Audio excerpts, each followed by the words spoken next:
आज के इस वीडियो में हम लोग बिहार बोर्ड के 12वीं कक्षा के लिए निर्धारित पाठ्यपुस्तक दिगंत भाग 2 में संकलित तुलसीदास के पद शीर्षक पाठ के अंत में दिए गए प्रश्नों को बनाने का प्रयास करेंगे।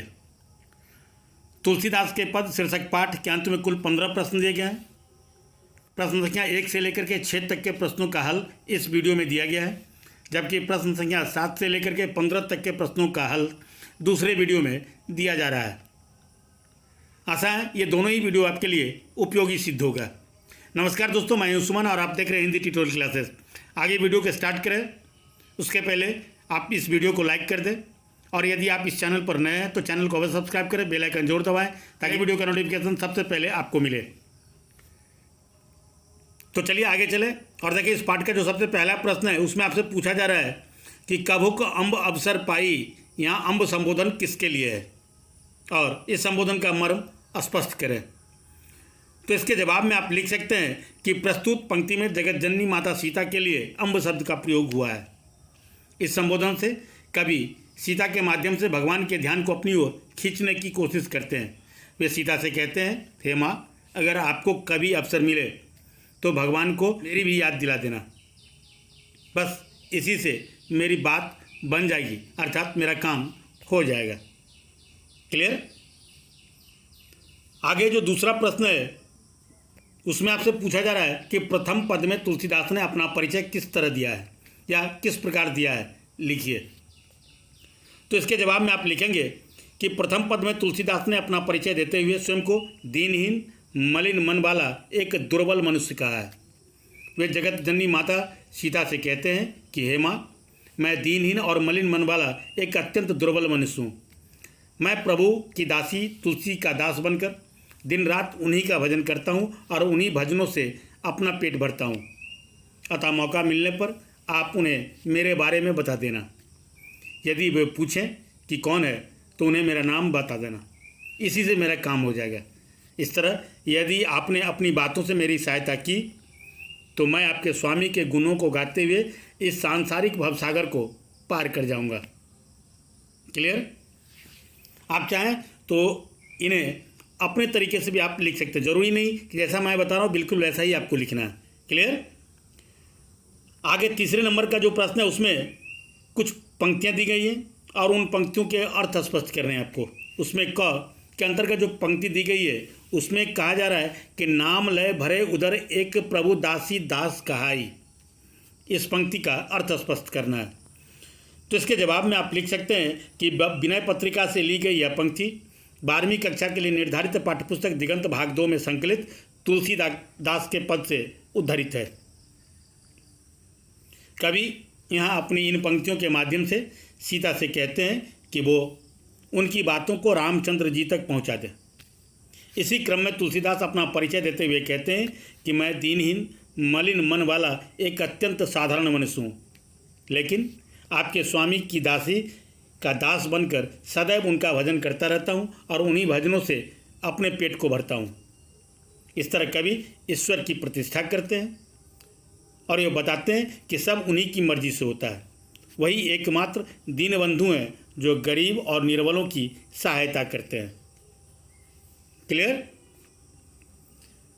आगे खा में जो पंक्ति दी गई है उसमें पूछा जा रहा है आपसे, कली कराल दुकाल दारुण सब कुभांति कुसाजू नीच जन मन ऊंच जैसी कोड में की खाजू। इस पंक्ति के भी अर्थ स्पष्ट करने हैं। तो इसके जवाब में आप लिखेंगे कि प्रस्तुत पंक्ति में कवि तुलसीदास जी कलयुग से काफ़ी दुखी हैं या दुखी प्रतीत होते हैं। इसी से उन्हें इस संसार में सर्वत्र केवल दुख ही दुख दिखाई दे रहा है, अर्थात सभी लोग यहाँ दुखी ही उन्हें दिखाई दे रहे हैं। कलयुग के प्रभाव के कारण कवि को उत्तम साधनों का अभाव लगता है। वे कहते हैं कि बाकी जो भी साधन यहाँ उपलब्ध हैं वो सभी न तो अच्छे हैं और ना ही उनसे प्रयोजन सिद्ध हो सकते हैं। इसी से उन्होंने ईश्वर से मांगना अधिक उपयुक्त समझा। कलयुग में ओछे चरित्र वाले मनुष्यों का मन बहुत ऊंचा है। नीच करतूत वाले भी चाहते हैं कि उन्हें सच्चा सुख मिले, पर ईश्वर की कृपा के बिना किसी को भी यह सुख नहीं मिलता है। कोड़ में खाज को खुजलाते समय भले ही सुख का अनुभव होता हो, लेकिन बाद में मवाद के निकलने पर जलन होती है। बिल्कुल ऐसे ही विषय भोग के संजोग के समय आरंभ में भले ही मनुष्यों को सुख का अनुभव होता है, परंतु परिणाम अत्यंत दुखदायी होता है। इस प्रकार कवि कलयुग के प्रभाव से काफ़ी दुखी प्रतीत होते हैं। क्लियर। आगे गौ में जो पंक्ति है कि पेट भरी तुलसी ही जेवाए भक्ति सुधा सुनाजू। इस पंक्ति के भी अर्थ स्पष्ट करने हैं, तो इसके जवाब में आप लिख सकते हैं कि विनय पत्रिका से ली गई इस पंक्ति में तुलसीदास जी माता सीता को संबोधित करते हुए कहते हैं कि मैं मलिन मन वाला अत्यंत साधारण मनुष्य हूँ, लेकिन आपके स्वामी की दासी का दास बनकर सदैव उन्हीं का भजन करता रहता हूँ और उन्हीं भजनों से अपने पेट को भरता हूँ। इस तरह कवि ने यहाँ ईश्वर के महत्व को स्थापित करने का भी प्रयास किया है। क्लियर। आगे चौथे नंबर का जो प्रश्न है उसमें पूछा जा रहा है कि तुलसी अर्थात तुलसीदास सीता से कैसी सहायता मांगते हैं। सहायता तो मांगते हैं, पर किस तरह की सहायता वो उनसे मांगते हैं, तो इसके जवाब में आप लिखेंगे कि तुलसीदास जी माता सीता से वचनों अर्थात वाणी की सहायता मांगते हैं। जनक नंदिनी माता सीता से वे कहते हैं कि आप प्रभु रामचंद्र से मेरी बात करना, और यदि वे पूछें तो उन्हें मेरा नाम और दशा बता देना। उनसे कहना कि मैं दीनहीन निर्बल उन्हीं का नाम लेकर अपना पेट भरता हूँ। क्लियर। आगे 5वें नंबर का सवाल है कि तुलसी सीधे सीधे राम से ना कहकर सीता से क्यों कहलवाना चाहते हैं। खुद भी तो कह सकते थे, सीधे राम को संबोधित भी कर सकते थे तुलसी, पर सीधा सीधा राम से संवाद ना करके ये सीता के माध्यम से क्यों कहलवाना चाहते हैं। तो इसके जवाब में आप लिख सकते हैं कि तुलसीदास जी सीधे राम से ना कहकर अपनी बात सीता से कहलवाना चाहते हैं। कारण सीता राम की पत्नी है। पत्नी की बातों को पति अधिक ध्यान से सुनता है, टालता नहीं है और उस पर अमल भी करता है। अतः तुलसीदास ने अपनी बातों को प्रभावी तरीकों से भगवान तक पहुंचाने के लिए सीता से कहते हैं। क्लियर। आगे एक पंक्ति है कि राम के सुनते ही तुलसी की बिगड़ी बात बन जाएगी।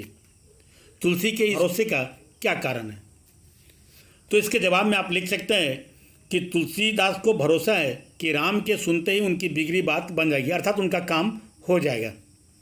इस भरोसे के पीछे कवि का विश्वास है। उनका मानना है कि राम बड़े कृपालु हैं, बड़े दयानिधान हैं। वे हर बात को अच्छी तरह समझकर उसका उचित समाधान करते हैं। अतः यही विश्वास उनके भरोसे का सबसे बड़ा कारण है। क्लियर।